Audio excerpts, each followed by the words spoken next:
यीशु मसीह के नाम से आप सभी को सत्य वचनों के ध्यान के लिए स्वागत है। एक लड़के के पास 5 रोटी 2 मछलियां और यीशु के सामने वह खड़ा था और उसने यीशु को देखते ही इस यीशु के सानिध्य में उसको ही दे दिया। उसके पास जो कुछ भी था, 5 रोटी 2 मछलियां यीशु के हाथ में दे दी। और यीशु ने क्या किया? यीशु ने पिता को धन्यवाद देकर उसे 5000 लोगों को बांट दिया। यह सब कार्य कैसे हुआ? यीशु के सानिध्य में, यीशु के वचन के कारण, यीशु के उस प्रेरणा के कारण उस लड़के में हुआ।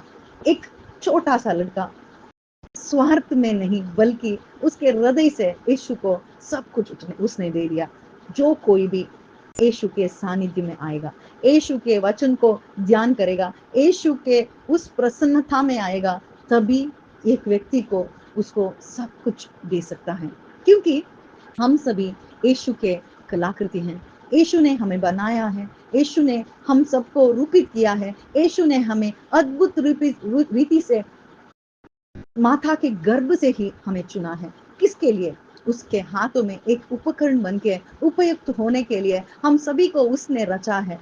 और फ्रांसिस असीसी कहते हैं कि मुझे आपके हाथों में एक उपकरण रीति से उपयुक्त करो। जहाँ अशांति है, मुझे शांति बांटने के लिए, असमाधान है, उस जगह में समाधान बांटने के लिए, और द्वेष है, उस जगह पे प्रेम बांटने के लिए मुझे आपकी उपकरणा बनकर मुझे उपयुक्त करो। ऐसा प्रार्थना वे कर रहे थे। आज हम भी इसी प्रार्थना करने के लिए प्रेरित कर रहे हैं यीशु प्रभु, क्योंकि जब कोई यीशु के सानिध्य में आएगा, यीशु के वचनों को ध्यान करेगा, यीशु की बातों को सुनकर उसकी प्रसन्नता से भर देगा, वही यीशु के हाथ में उपयुक्त होगा। जैसे कि मरिया और मार्था के घर में यीशु गए थे, फिर भी मार्था इस संसार के झंझाट में थी, बल्कि मरिया उसकी प्रसन्नता से बैठकर, उसकी प्रसन्नता से, उसकी वचनों को सुनकर वह तल्लीन हो गई और उसने उसका जीवन ही यीशु को समर्पित कर दिया और यीशु उसके साथ खड़े थे। आज हमारे साथ भी वही यीशु खड़े हैं, क्योंकि वे हमें उपयुक्त करने के लिए यहाँ हैं। क्योंकि सबसे यही एक कार्य वे करने के लिए तैयार हैं।